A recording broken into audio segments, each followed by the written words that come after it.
Boa tarde. Eu estou aqui para fazer a apresentação do 5º seminário da série Memórias Póstumas é um Contemporâneo. O vídeo de hoje, nós teremos a temática do leitor, né? Eu sei que o primeiro teve essa abertura, mas hoje é possível percebermos nessas apresentações outras possibilidades de acessar essa temática do leitor e da leitura. As apresentações de hoje estarão a cargo da Giovana Nascimento, que é mestranda pelo Programa de Literatura e Crítica Literária da PUC São Paulo, e Ana Paula Lima, também mestranda do Programa de Pós-Graduação em Literatura e Crítica Literária da PUC São Paulo. Então, por favor, vocês com as palavras.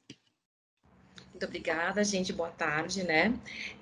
Nós aqui, a Giovana e eu, a gente tentou construir uma leitura do leitor. Como vocês todas já pontuaram, né?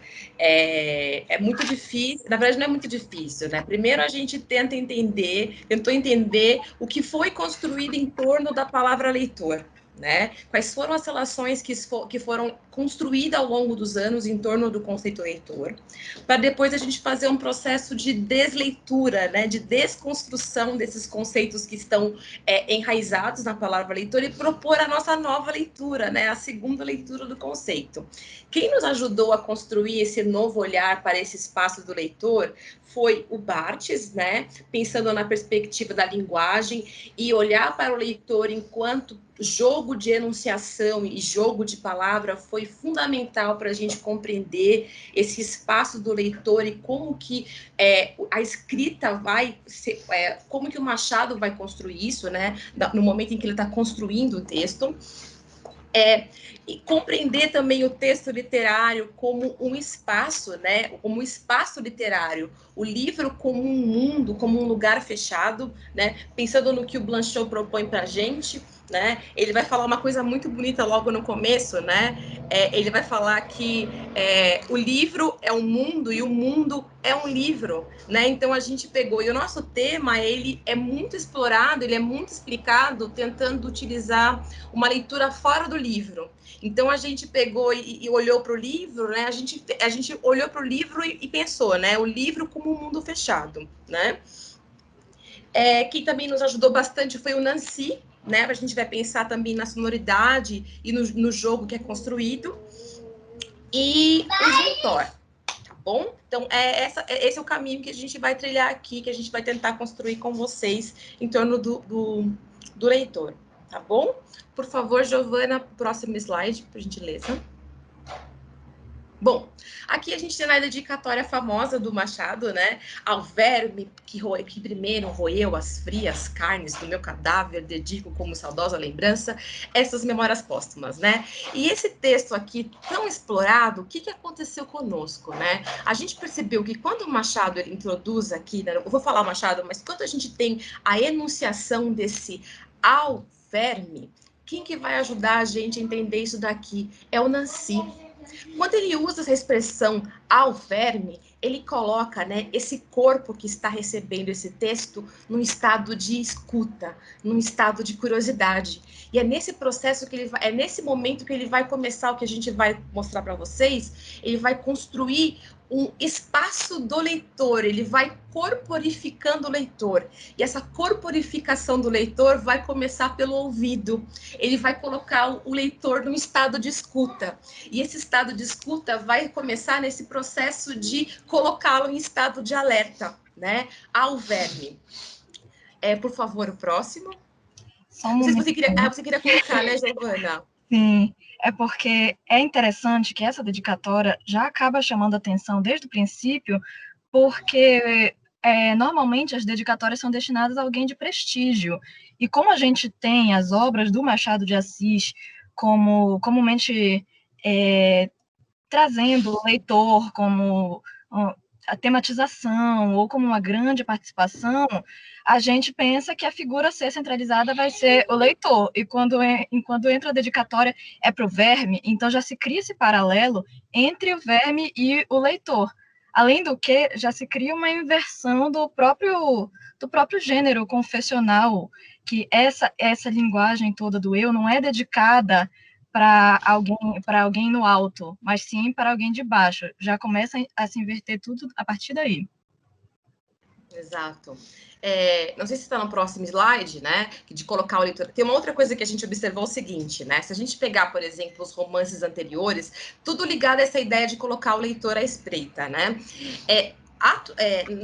Contemporâneo ao Machado, né? Os narradores eles construíam o seguinte: cara leitora, prestigiada leitora, né? Eles construíam uma leitora. Quando eu apresento um leitor sem nenhum tipo de adjetivo ligado, né? Eu crio um leitor, né? Eu crio um leitor indeterminado, indefinido. Eu vou fazer aquilo que o Blanchot ele vai falar para nós, né? Que eu crio um leitor esvaziado, né? Um leitor indeterminado. E esse leitor ele pode aderir a qualquer pessoa, né? Reforçando esse estado de escuta, né? Esse leitor ele pode ser preenchido por qualquer pessoa. Né? E é esse efeito que vai fazer com que o leitor ele fique reforçar esse estado de alerta, né? O próprio leitor é sempre profundamente anônimo.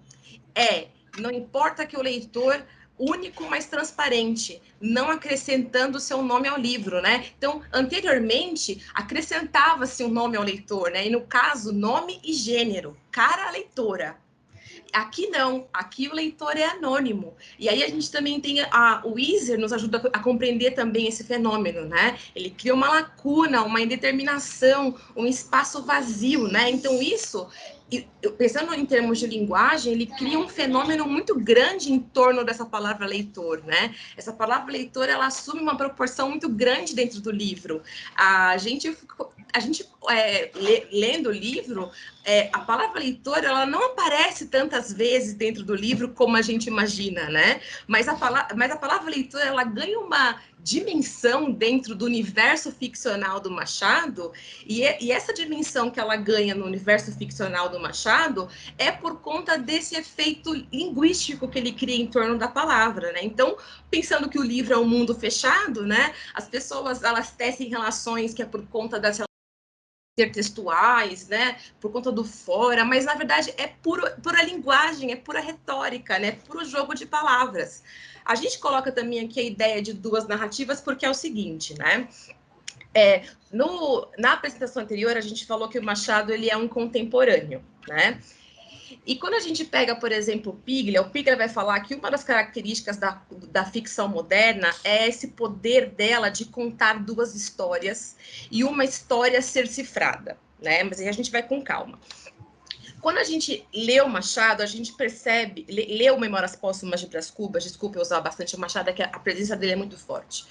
Quando a gente lê o Memórias Póstumas de Brás Cubas, né, esse jogo enunciativo que o autor vai fazer, né, ele vai colocar a gente em dois planos, né, existe o plano em que está com o leitor e o plano em que está com a anedota, né, pensando no que o Barthes propõe, né, existe o plano da linguagem, que é o plano em que existe o leitor, né, a voz que está falando com o leitor, e existe o plano na narrativa. E é nesse processo que a gente observa que vai ocorrer essa corporificação desse leitor, né? Esse espaço em que o leitor ele vai ganhar essa dimensão toda dentro do romance, tá bom? Por favor, próximo, né? Aí a gente trouxe um trechinho para vocês, olha só, que ele faz esse jogo com linguagem, né? Ó. Tenham paciência, daqui a pouco lhes direi quem era a terceira senhora, né? Esse jogo, né? Essa troca, né? Essa voz, né? Contente-se de saber que essa anônima, ainda que não parenta, padeceu mais do que as parentas. É verdade, padeceu mais. Não digo que se não carpisse, né? Não digo que se deixasse rolar pelo chão, convulsa. Então, o que a gente observa? Aqui nesse trecho, quando ele conversa, né? Quando o narrador conversa com o leitor, a gente tem a pontuação da exclamação. retoricamente, esse tipo de pontuação, ela é utilizada para atrair a simpatia do leitor, né? É um jogo retórico, é um jogo de envolvimento. Se a gente pega, por exemplo, um discurso em outro momento do livro, o que a gente vai observar? A gente vai observar que esse jogo retórico, né, gráfico no caso, esse efeito estilístico aqui, por exemplo, ele não está mantido, né? Ele vai perdendo força ao longo do livro, né? Mostrando que nesse momento aqui é toda uma sedução, né? Ele está envolvendo o leitor para que o leitor ele esteja, que ele seja mantido com ele. Você quer colocar alguma coisa, Giovana? Sim, é que a Ana Paula citou agorinha essa indeterminação de quem é esse leitor. O que isso se torna mais interessante não só porque ele nem sempre usa o vocativo leitor, né? Ou seja, a importância desse leitor acaba extrapolando o próprio signo, porque muitas vezes ele aparece no discurso, mas não marcado pelo vocativo. Mas também é interessante que, em alguns trechos, ele fala para o leitor, caro leitor, caso não estejas prestando atenção, leitor, mas nesse aqui ele fala, tenham paciência, contentem-se, no plural, o que contribui para a gente não conseguir determinar precisamente quem é esse leitor. É verdade, a gente conversou. E o texto, desde o princípio, tem esse apelo ao leitor, né? Mas esse apelo ao leitor, apesar de ele já atrair atenção e deixar o leitor à espreita desde a dedicatória, ele é visível concretamente no prólogo. E é marcado linguisticamente, né? A gente fica com a impressão dessa indeterminação, mas se a gente olha para a palavra está marcada indeterminadamente, né? É verdade. Isso.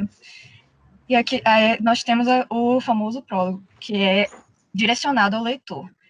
Diz, ao leitor, que no ato principal de seus livros confessasse estenda ao havê-lo escrito para 100 leitores, coisa que admira e consterna. O que não admira, nem provavelmente consternará, é se este outro livro não tiver os 100 leitores de Stendhal, nem 50, nem 20, e quando muito 10. 10, talvez 5. Então, nesse momento, parece que a gente já tem uma ficcionalidade do leitor para suprir, supostamente, a falta de leitores, mas esse leitor é, nesse momento, explicitamente convocado a se implicar no texto. E, a partir daí, é assim que eles cumprem, digamos, esse pacto, essa voz do autor, do narrador e o leitor, que acaba dando espaço para as provocações do narrador e para a respectiva recepção do leitor, que a gente vê daí em diante.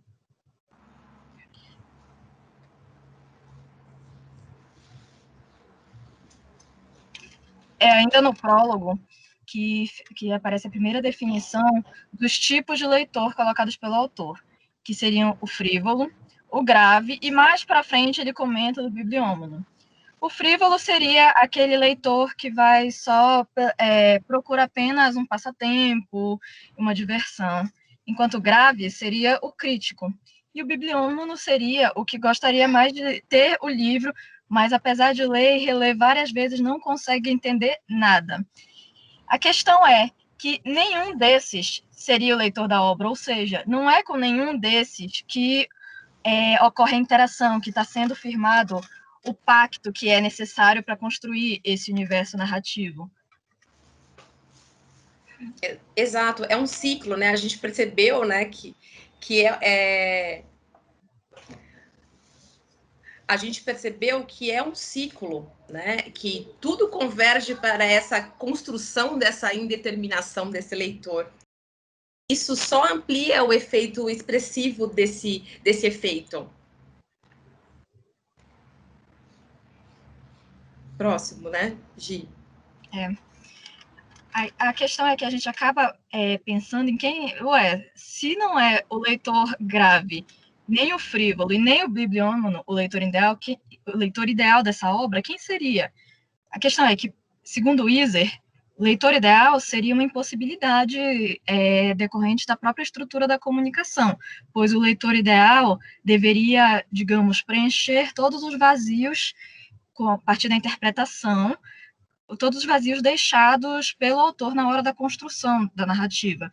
A questão é que isso acaba sendo impossível justamente pela contingência. Não tem como o leitor preencher tudo aquilo, e muito menos como ele ter uma garantia de que tudo está preenchido, e que ele compreendeu cada mínimo sentido de tudo que foi ali posto. Mas, entendendo Memórias Póstumas, o bom leitor seria um leitor que lê aos saltos, e esses saltos todos são conduzidos pelo movimento da memória, que é um movimento progressivo e regressivo, que acaba justificando, por exemplo, o que a gente vê de certas erratas. O leitor deveria ler, então, como quem roe, como quem mastiga. Além de deixar suas marcas, ele devia abrir furos, abrir caminhos e continuar digerindo aquele texto.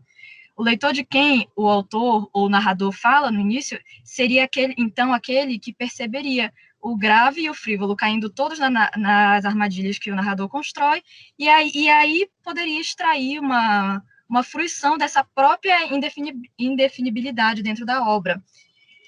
Por isso seria essencial que o leitor ocupasse um lugar do outro nesse jogo da escrita, que já é muito comentado no grupo anterior, se inserindo em uma presença e ausência. Ele seria indeterminado, mas seria essencial a participação dele, fazendo essas entradas e saídas, indo presente, passado, antes e depois, roendo e mastigando, para que ele pudesse transitar dentro do texto e até interferir e alterá-lo.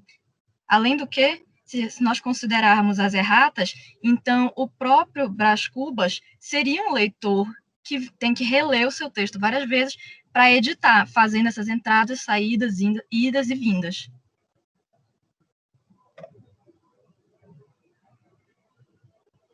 Quer complementar, Ana Paula? Não, foi ótimo, na verdade.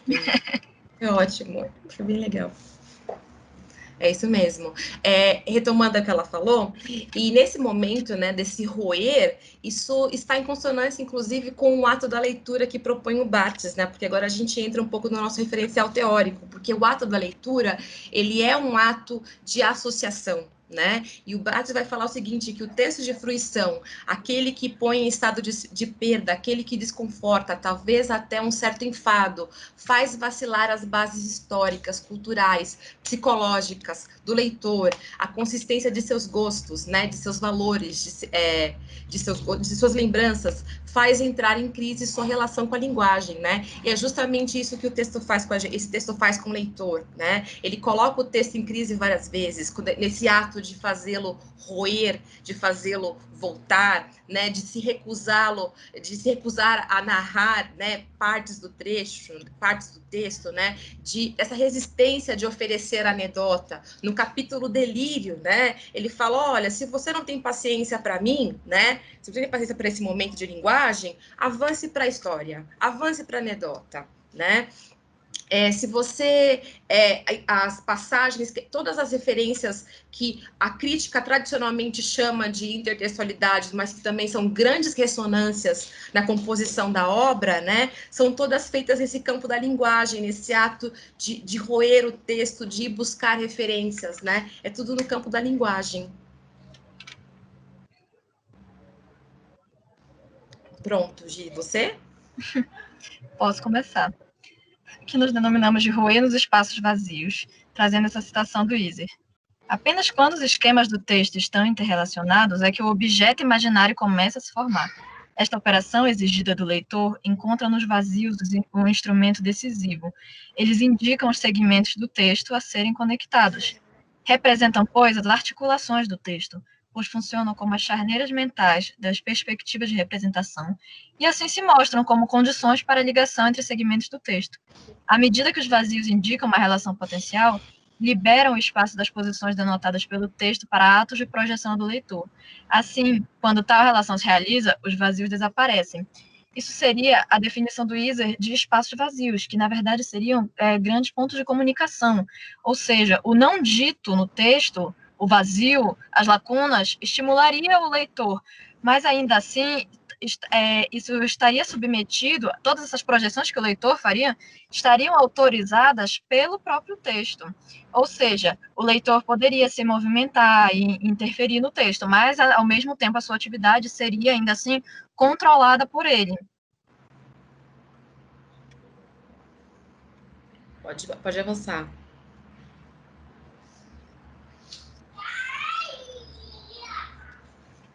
que, ora, a leitura do texto poético é a escuta de uma voz. O leitor, nessa e por essa escuta, refaz em corpo e espírito o percurso traçado pela voz do poeta, do silêncio anterior até o objeto que lhe é dado, aqui sobre a página, né? Então, a separação da voz do ato de leitura, a performance do leitor e o corpo, né? É impressionante como a voz nesse livro, foi falado isso também anteriormente, a voz desse livro, ela é muito marcada, e como que essa voz, ela é corporificada, né, no próprio leitor, como essas vozes, elas são separadas, né, no momento em que se processa a leitura, e como essas vozes, elas são construídas no ato de ler. Isso, porque quando o Montor fala de voz, ele acaba comentando que por muito tempo a voz foi, digamos, excluída do ato de leitura, porque a leitura era feita para ser um momento silencioso. Mas ainda assim essa leitura exige uma performance, o texto se torna obra a partir do momento que o leitor vivifica o texto a partir da sua performance de leitura. Ou seja, isso seria a imaginação criadora que seria capaz de fazer o corpo vibrar. Então, essa leitura no corpo a corpo, já que, segundo Zumthor, é preciso pensar com o corpo, acabaria fazendo esse texto despertar essa consciência de estar no mundo. E esse ato teria que engajar tanto o sujeito sensor e o sensível, compondo um certo diálogo, duas vozes conversando, uma interação. E a linguagem, ela encontrou uma maneira, né? A linguagem conseguiu uma maneira de recuperar isso, né? É impressionante como que o timbre, eu não sei explicar, mas o timbre se reproduz, né? A partir do momento que ele cria, por exemplo, a indeterminação do sujeito, que ele cria o leitor, que ele, no começo do texto, ele cria um leitor entusiasmado, aí ele coloca esse leitor no meio da frase, e em alguns momentos ele omite esse leitor, ele vai criando um tom para isso, e ele vai corporificando essa voz, né? A gente também pensou o seguinte, que o texto foi escrito, né, pensando... a voz do texto também, o Machado, o Memórias Póstumas de Brás Cubas, ele é pensado na sátira minipéia, né? E havia a presença do coro, né? E os autores que estudam a voz, eles lembram que o coro ele era presente no texto literário, né? Até haver esse apagamento. O Zumthor vai falar também desse apagamento. E a voz do leitor, o leitor, o espectador, ele sempre foi importante para o texto, né? Então, necessariamente, é como se o leitor, o espectador, ele fosse resgatado para o texto novamente, né? Ele trouxe o texto, né? O direito ao coro.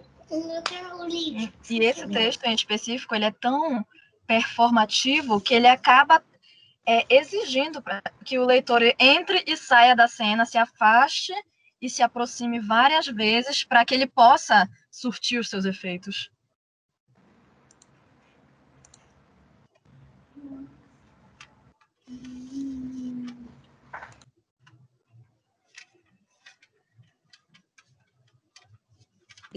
É a citação que nos inspira, na verdade, né? Escutar é estender a orelha, expressão que evoca uma mobilidade singular entre os aparelhos sensoriais do pavilhão da orelha, é uma intensificação, uma preocupação, uma curiosidade, uma inquietude. Então, toda vez que a palavra leitor ela é colocada no texto, é isso que ela faz, né? Ela evoca, ela desperta essa curiosidade. É como se, como no mundo da ficção, né? Tudo é artifício, né? É como se pegasse na mão do leitor, na imaginação do leitor e falasse: vem aqui, ó, adentrar no universo da palavra, vem ver o que está acontecendo, entra aqui no universo das palavras, né? Então coloca o leitor nesse estado aqui de inquietude, né? De curiosidade, né? Faz com que ele queira entrar nesse universo da narrativa.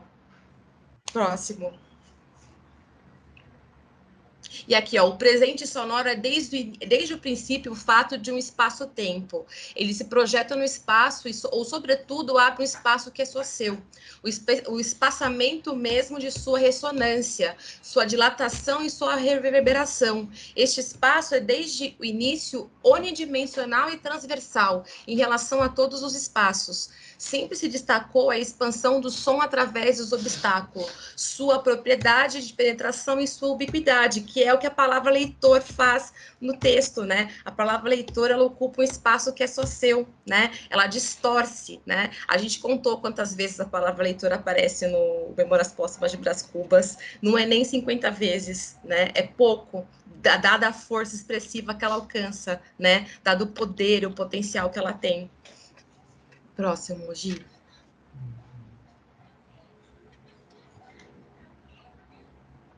E a caixa sonora. Que pensando nesse conceito de que nós não temos um livro composto, ok, ele não deixa de ser um corpo de linguagem e é extremamente necessário o ato da escritura, mas a partir do momento que nós colocamos que é necessário a voz e que ele não se constrói com uma só voz, mas com a participação de várias, inclusive a do leitor inscrito nessa presença-ausência, com a sua performance do corpo, nós podemos falar em dialogismo, compondo uma caixa de sons, uma caixa sonora, caixa de vozes. Segundo Irene Machado, dialogismo não se opõe à escritura, porque a escritura não é voz de um autor, mas conjunto de vozes culturais que falam ao leitor. O termo escritura deve ser entendido aqui como um espaço textual dialógico, bivocalizado pelas vozes culturais, travestido pelo confronto de posições. É nesse espaço que desenvolvem as várias oralidades do romance. Dentro desse romance, nós temos essa comunicação, essa interação extremamente necessária desse sujeito, que seria o leitor, com o objeto, que seria o texto, a um tal ponto que esse objeto já não funcionaria somente como objeto, mas poderia funcionar até como potência, tratando todo esse universo como essa caixa que reproduziria várias vozes e vários sons nesses movimentos progressivos e regressivos. E tudo por meio da linguagem, né? Por meio de um jogo de palavras muito bem construído.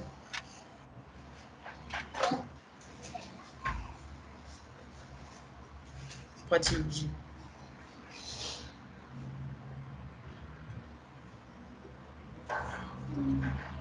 Bom, para o homem do fim do século XX, a leitura responde a uma necessidade, tanto de ouvir quanto de conhecer. O corpo aí se recolhe, é uma voz que ele escuta e ele reencontra uma sensibilidade que 2 ou 3 séculos de escrita tinha anestesiado sem destruir, né? Que foi aquilo que eu comentei anteriormente. A linguagem deu um jeito de preservar isso. A linguagem conseguiu guardar, né? Essa necessidade que existe, né? Da escuta, essa necessidade de ouvir, né? De compartilhar experiências e de estar à escuta, na verdade, né? E no espaço exterior ou interior, ele ressoa. O que equivale a dizer que ele se remete enquanto verdadeiramente soante, já que ressoar nada mais é do que se relacionar consigo. Soar é vibrar em si ou por si.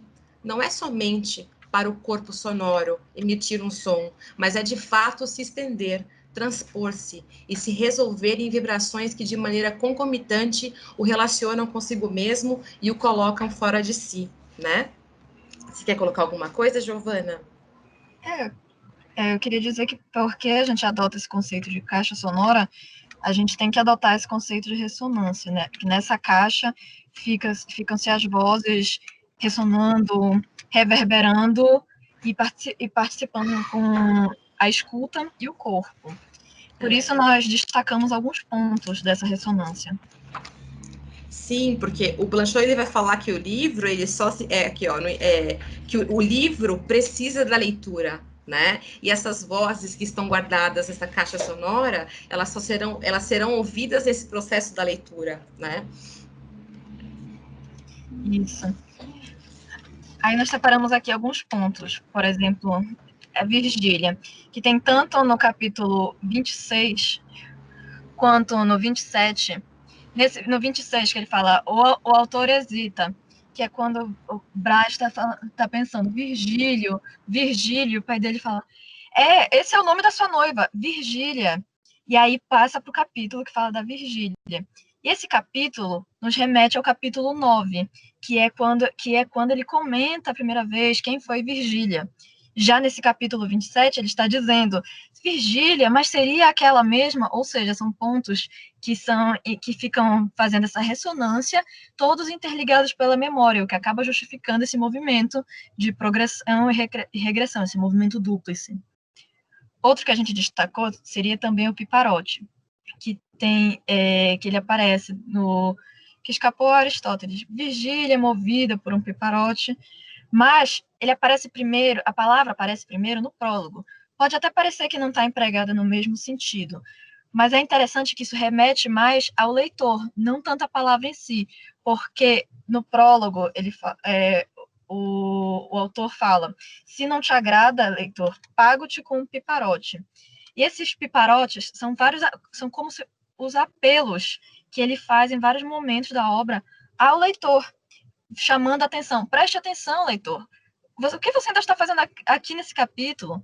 Calma, não entendeste? Ou seja, o piparote, mesmo que a palavra não se repita, ele acaba ressonando várias vezes como forma de fazer o leitor se inscrever na situação narrativa.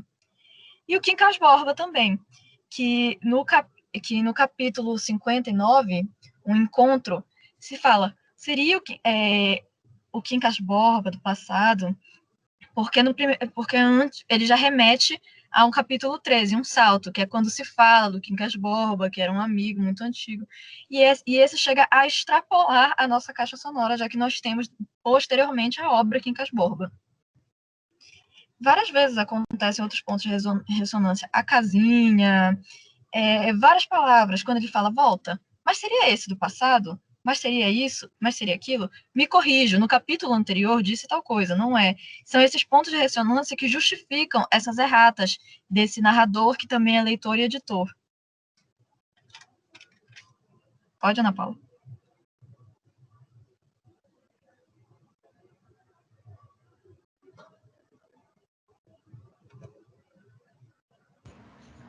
Pode.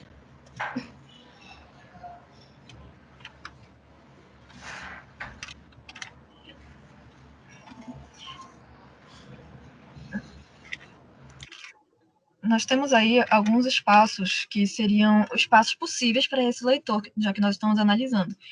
Que, primeiramente, esse leitor é comumente colocado como sujeito e um interlocutor, ou então uma das personagens. Mas também é possível colocá-lo dentro dos espaços vazios, segundo Iser, ou colocá-lo no intervalo, afinal, ele tem que ficar como posso dizer, nesse lugar que não é da voz do narrador, mas ao mesmo tempo é de um corpo que tem que estar presente dentro da ausência. E também poderia ser o espaço literário. Sim, né? O fora, né? O mundo fechado em si mesmo, né? E tá na literatura, né? Porque é o que foi comentado anteriormente, né? Explora-se muito essa relação. É o espaço do Rio de Janeiro. É o tempo. Não, é o fora, né? É o literário. E o leitor, esse espaço, né? Essa relação narrador-leitor, esse espaço indefinido, talvez seria essa grande ligação aí com o espaço literário.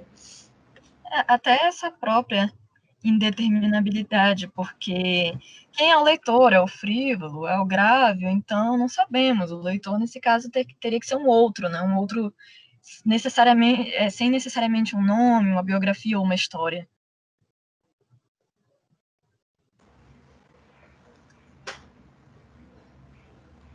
Pode. E aí a gente tem aqui para vocês um problema insolúvel, né? Que é assim que um dos últimos capítulos, né? Que é o capítulo das negativas, né? Uma das explicações que são apresentadas para o livro é que o livro ele representa, né, a tese do pessimismo, né? E essas explicações, inclusive, são tecidas em cotejo com várias teorias filosóficas, né?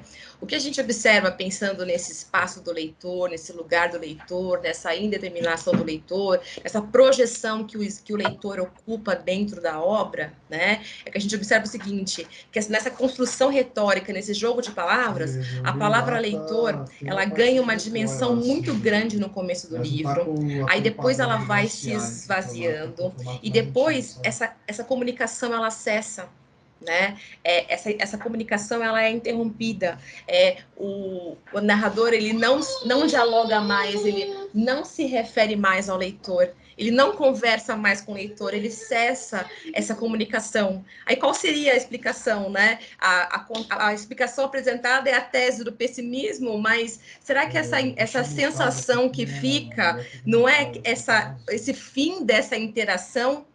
É o fim dessa conversa que ele estabelece, né? É esse silenciamento da caixa, né? É um problema, né? Na verdade, que a gente gostaria de conversar com vocês. Na verdade, a gente queria propor uma discussão. Você também gostaria de falar com eles, ter essas considerações, né, Gi?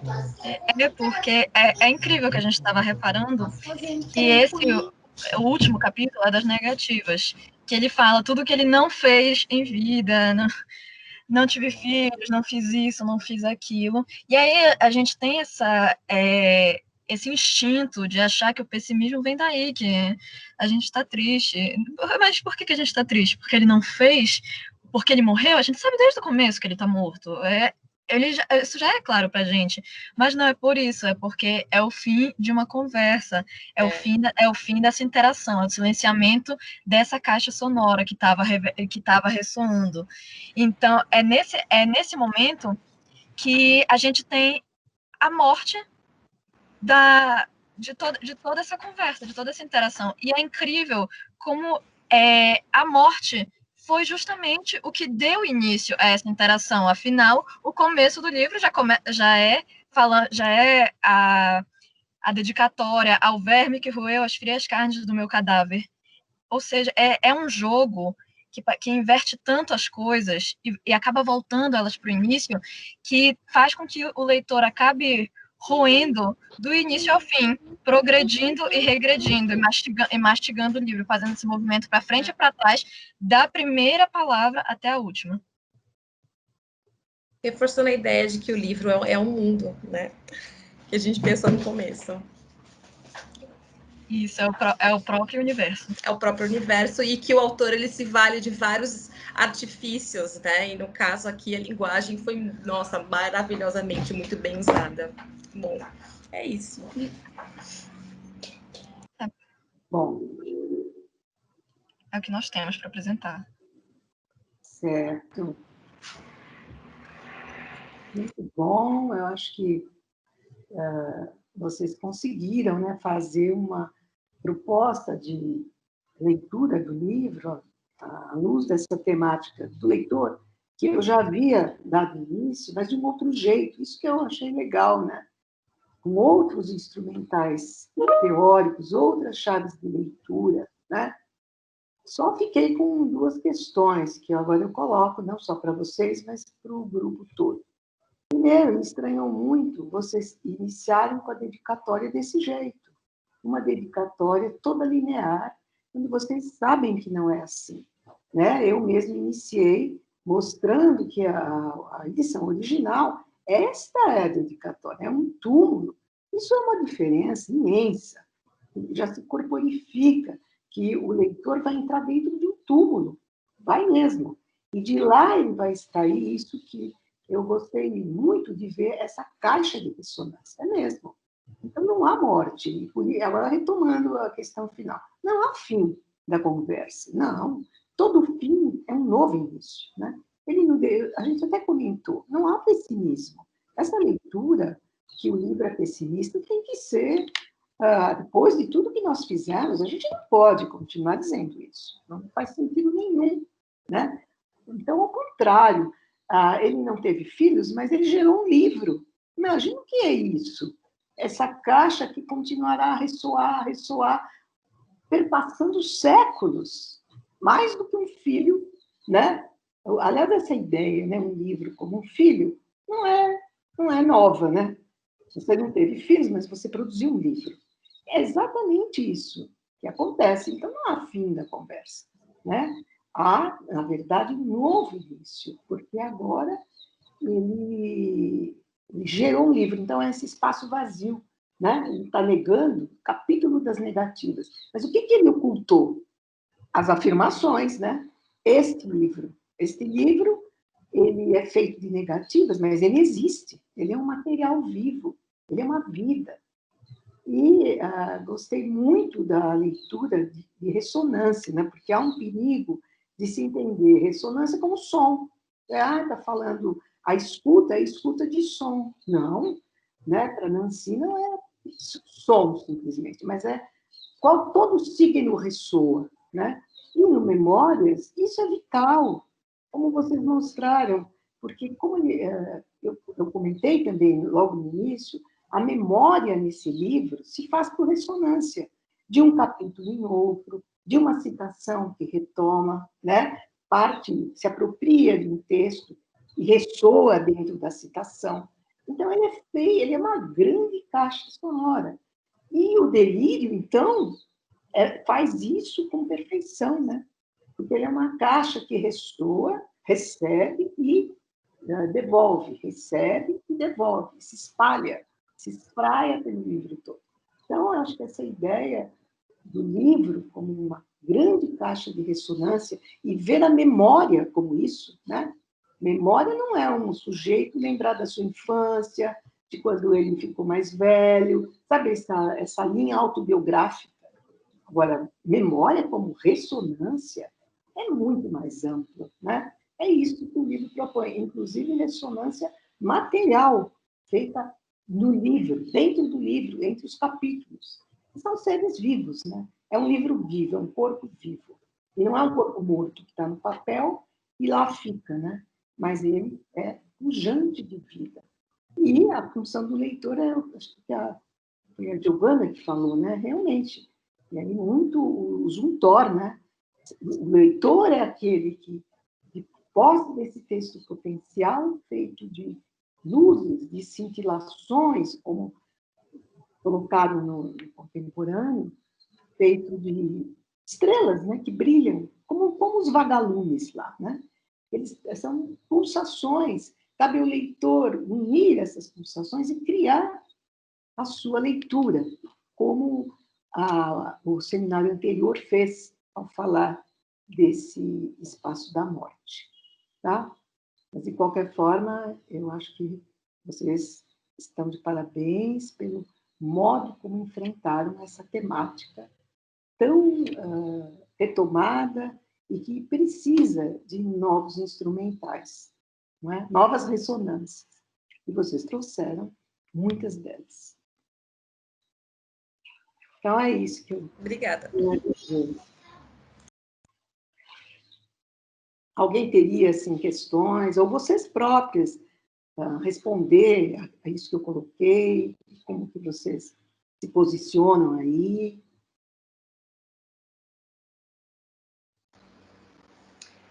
Eu queria fazer um comentário. Primeiro, parabenizar as meninas, foi muito bacana, foi muito interessante a apresentação de vocês, e eu achei muito legal que vocês terminaram com uma pergunta que é verdadeiramente uma pergunta, né? Que é um problema insolúvel, porque nós vamos fazer 1000 leituras de Machado, já foram feitas 1000 antes de nós, e a grandeza da obra está justamente aí, porque cada um de nós, como leitor, né, nos propondo a ser esse leitor verdadeiramente que interage, que participa, que é um leitor que dá vida à obra, a gente nunca vai achar uma resposta, né? A gente está sempre nesse caminho de caminhos possíveis, né? Mas acho que a gente nunca vai conseguir achar uma única resposta. Então, eu acho que um problema insolúvel é a pergunta e a resposta também. Sim, né? É insolúvel. A gente vai, justamente pela grandeza da obra, a gente nunca vai solucionar todas as questões. E aí eu fiquei pensando nessa coisa que eu achei muito legal mesmo, da morte como interação, né? Da morte, do final do romance, como sendo o fim da interação dessa conversa, e aí é muito legal, porque coloca o Brás Cubas nesse lugar do contador de histórias. Ele nos conta essa história, e aí a gente, como leitor, vai nessa conversa, e aí quando ele fala, calma, leitor, a gente, como leitor, fala, é mesmo, calma.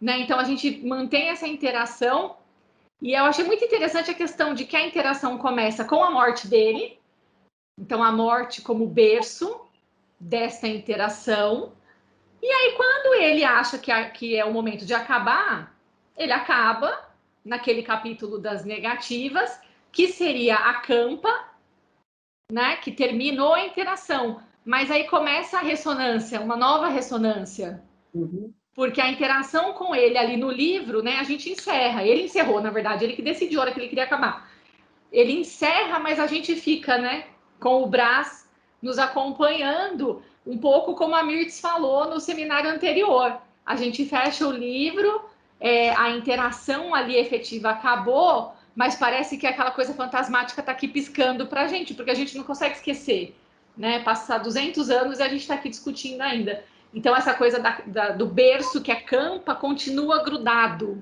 né? A impressão que fica para mim é de que um pouco do problema insolúvel está aí, está nessa campa berço que a gente nunca consegue separar. E é interessante pensar também, Ana, eu estava pensando aqui, né? O que elas falaram, essa pergunta, né, que não tem resposta, que se você pensar na autobiografia, né, como escrita de si, como gênero, uma autobiografia nunca é completa, né? Ela é sempre feita já são recortes, né? Porque há mesmo, né, na fórmula, uma consciência, né, que muda, que se transforma, mas também ela é incompleta porque ela não tem a totalidade, ela não abarca a vida inteira. E é interessante como, tanto como elas falaram, né, a personagem deixa isso em aberto, como também a escritura continua, né, ela continua se complementando de outras leituras e de outras escrituras. Isso você pensar no gênero, na autobiográfico, né, que não tem uma completude, é interessante pensar que também a obra, né, embora seja um autor morto, né, no gesto autoral que mata o autor desde o início, essa escritura permanece, né, em gestos outros de complementaridade. Mas não como autobiografia, né? Sim, mas como escrituras, né, que são plurais, né, que abrem outras frentes, outras perspectivas. E que ressoam, né? Essa ideia da caixa de ressonância, ela é sensacional. Porque ela não cessa nunca de ressoar, né? Na nossa fala, nos filmes, e, né, como a Mirtz mostrou no outro trabalho, na apresentação do outro trabalho, em peça de teatro, e fica ressoando, né? Mesmo no nosso trabalho de crítica, a gente está sempre ressoando essa questão. E aí você pensa, uma coisa que é uma caixa sonora, é um jogo de conversa grande com você, um envolvimento, uma pessoa, é quase uma pessoa que te acolhe, que te abraça, que te chama, e de repente ela para de falar com você sem mais nem menos, né? Você fica à deriva, você que estava em estado de atenção, você fica... Você que estava junto com ela, você fica assim, em reação, né? Essa tristeza que todo mundo atribui é mais uma tristeza sua, né? É um efeito seu, não é necessariamente do livro, né? Eu acho, Ana, que essa tristeza, né, que vocês chamam, ela se dá muito no lugar de quem morre é o leitor, né? Também. E especialmente, na verdade, né? Porque a gente não pode descontextualizar que esse romance é do século XIX e morre-se, né? Esse leitor, e continua morrendo esse leitor que está atrás da anedota, né? De fato, ele coloca essa pista no texto também, né? Então a gente sente essa tristeza porque a gente morre, e essa ressonância, né, que vocês foram comentando e dizendo, vai perpetuar nossa vida de leitor, né? A gente não vai conseguir entrar num outro texto igual ou buscando só a anedota. Não, o leitor atento, ele experiencia essa morte, né? Que o próprio Brás Cubas está experimentando no ato, né, da sua narrativa, ali, das suas memórias. Então, isso é muito legal, isso é muito interessante. Então, parece que quando você termina, tem vários pontos, né, do livro, mas parece que no final você experimenta esse vazio, né, de forma concreta mesmo. Do e agora? Para onde eu vou? O que eu faço com isso? Né? Então, é um leitor que morre junto e que vai, de repente, renascer num outro berço campa, numa outra leitura do próprio livro, ou então, dali para frente, nas outras leituras que for fazer, né? Isso é muito legal também. E aí, alguém mais teria algum comentário, alguma questão? Eu gostaria de falar, professora. Queria parabenizar as meninas, gostei bastante. Essa questão da ressonância, eu achei, nossa, eu adorei mesmo. E tem uma questão que, nesse momento, quando a gente encerra esse itinerário todo de forma tão difusa, de forma, né, pulando, remoendo, junto com esse, né, da forma como esse autor, ele vai nos conduzindo e vai também nos enveredando a também errar, a também desconfiar. Neste momento, quando a gente chega no capítulo das negativas e encontra esse final, esse momento que esse narrador decide finalizar, esse leitor, ele já teve um preparo de desconfiar, inclusive, do que é o título das negativas, porque ele começa dizendo que o principal deles, né, ele fala, vai narrar, ele fala, entre a morte do Quincas Borba e a minha, mediaram os sucessos narrados. Aí ele vai falar do Emplasto Brás Cubas, que morreu comigo por causa da moléstia que apanhei. Divino Emplasto, tu me darias o primeiro lugar entre os homens. Só que então ele fala que não foi ministro, não teve nada, e o caso determinou que nós vamos ficar eternamente hipocondríacos também por conta desse emplasto que não aconteceu. Entretanto, nesse momento, o leitor, que já é também um editor, já edita isso aí, mas ele deixou esse legado. Não é uma miséria, é o próprio livro que vem, né? Então, a gente vai, nesse momento, a sensação de que um leitor já se preparou, já é esse leitor que é também um verme, um leitor que rói, um leitor que edita, um leitor que faz rasuras. Então, eu acho que aqui, esse das negativas se torna a própria potência dessa obra que vem, essa escritura, né? Então, até o título das negativas, o leitor passa a ressignificar. Então, eu leio dessa forma esse último capítulo, né? Mas parabéns, meninas, eu adorei essas ressonâncias, e isso vai ficando para nós, né? Parabéns mesmo, adorei muito. Muito bom o que a Rê falou, hein? Realmente, das negativas que retoma a questão da potência de não, né? Toda a potência de não. Então, não passaram lá, justamente isso que é muito pleno, né? E ressonante, é uma caixa, né?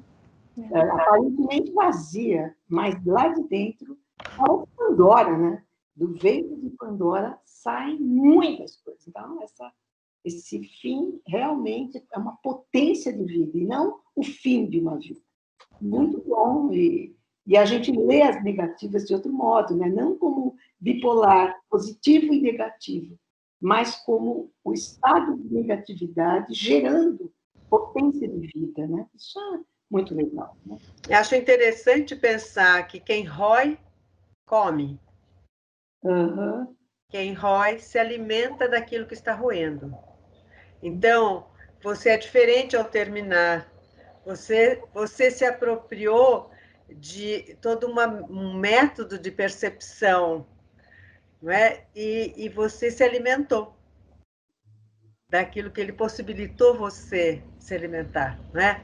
Então, é um leitor que se torna um roedor. Se ele não for um roedor, ele não vai realmente apreender essa obra. E ao ser um roedor, ele está se alimentando dela. Ah, muito legal, Ana. Tem razão. Verdade. Você vê como ele é mesmo oswaldiano, né? Antes do Oswaldo, né? Muito bom. E passar por essa leitura, vocês vejam em cada um dos seminários, embora todo mundo sempre comece dizendo, né, há tanta coisa sobre Machado, vamos estar repetindo, será? Vamos ver. Sempre há algo novo, sempre há uma descoberta, sempre a gente vê o olho brilhar, né, de alguma coisa nova que eu estou querendo perceber, e uma aula de leitura. É verdade. Não é? A leitura da obra é uma aula de um crescimento como leitor. É verdade. Tem razão. E aí questiona a crítica, né? Porque a essa altura, se o próprio livro ensina como deve ser lido, qual a função da crítica? E aí essa fica uma questão para a gente, né? Você vai fazer o quê agora como crítico? Não é à toa que ele faz maior crítica ao crítico, né? Não, crítico, agora o que você faz? Tem tudo eu tenho que te explicar, né? Mas é uma tarefa difícil, né? A crítica, se ela não tiver novos instrumentais, ela continua repetindo os mesmos chavões, né? E a obra continua ali como um obstáculo, né? Como resistência, melhor do que ela continua resistindo, né? Como corpo. E aí? Como eu te desafio? Como é que você me lê, né? É verdade. E alguém mais teria assim alguma questão a fazer, algum comentário?